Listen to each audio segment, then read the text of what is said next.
আর কি করে রাষ্ট্র পরিচালনা করতে তার শিখছেন, পলিটিক্যাল সায়েন্স শিখছেন ঋষি পড়াতে পারছে। এই জন্য অহংকার সমসাময়িক যুগে কন্টেম্পোরারি, ওই সময় এত ব্রিলিয়ান্ট ছাত্র কেউ ছিল না, যোদ্ধাও ছিল না, এই অহংকারটা অর্জনের বেশি।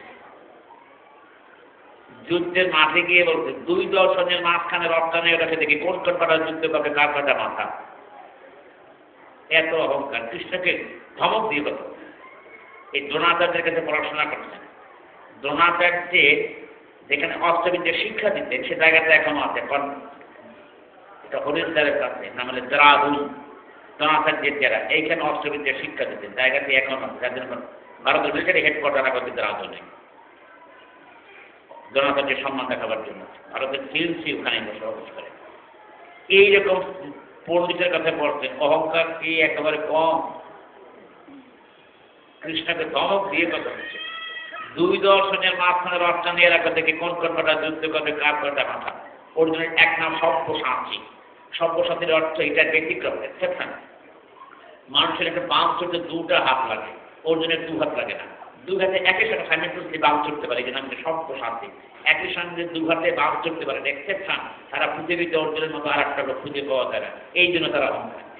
বাম চড়তে গেলে 3 সঙ্গে যোজনা করতে এরকম করে 2টা হাত থাকে, অর্জুনের তা লাগে না। অর্জুন একই হাতে এরকম 2 বাম চড়তে পারে। মহাভারত দেখছেন, মহাভারতের সিরিয়াল থেকে বলছেন যে অর্জুনের এই নামটা কেমন হলো। এই অর্জুনের অহংকার। অহংকারের কারণে অর্জুন ধমক দিয়ে বলতে কৃষ্ণ ভগবান। আর কৃষ্ণ খুব চতুর, খুব ট্যালেন্ট। বলছে পার্থ ভালো করে দেখো। অর্জুনের নাম হঠাৎ করে বলতে পার্থ দিল কেন? অর্জুনের মায়ের নাম পৃথা। পৃথার ছেলে, এই জন্য পার্থ।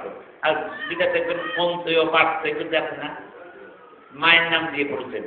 তখনকার ভারতবর্ষে মাতৃতান্ত্রিক পরিবার ছিল, মায়ের পরিচয় সন্তানের পরিচয়। এজন্য গৌতম বুদ্ধ, বুদ্ধদেবের সাথে সাধনার পর। আর গৌতম নাম তার ছোটবেলা মা মারা গেছে, মাসিকে বিয়ে করছে তার বাবা, মাসির পরে কলেজের নাম হচ্ছে গৌতম বুদ্ধ। গৌতমী হলেছে মাসির নাম, এই জন্য হচ্ছে গৌতম বুদ্ধ।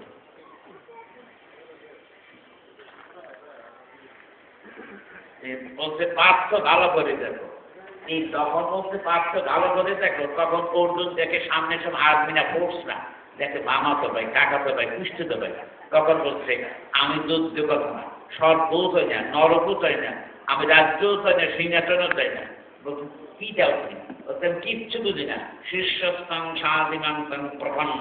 আমি তো বর্তমানে স্মরণ দিলাম, যুদ্ধ করা ভালো না খারাপ, জয় কি পরাজয়, ফলে যাবো কি দেবো না, একটাও বুঝি না, যা ভালো হয় তুমি বলো। এরপরে কৃষ্ণ ভগবান কথা বলা শুরু করছেন।